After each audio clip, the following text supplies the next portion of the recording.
চমক আসলো আর্জেন্টিনার স্কোয়াডে। ম্যাক অ্যালিস্টারের আপন বড় ভাইকে স্কোয়াডে রেখেছেন কোচ স্ক্যালোনি।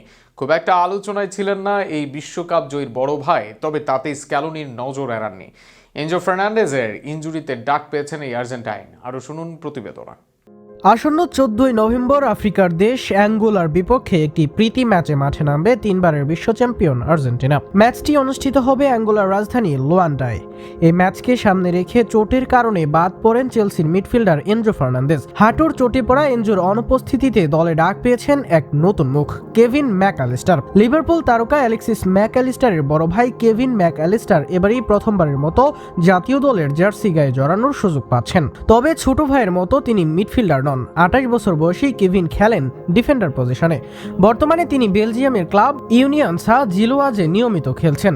এনজোর ইনজুরি তার জাতীয় দলে অন্তর্ভুক্তির পথ খুলে দেয়।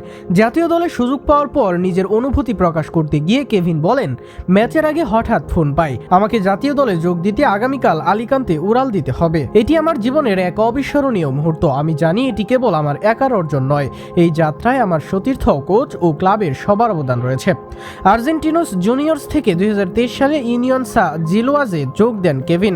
জাতীয় দলে সুযোগ পাওয়ার খবরটি জানিয়ে তিনি আরো বলেন, আমার পরিবার খবরটা শুনে আবেগে ভেসে গিয়েছে। স্ত্রী ফোনে কান্নায় ভেঙে পড়েছিলেন।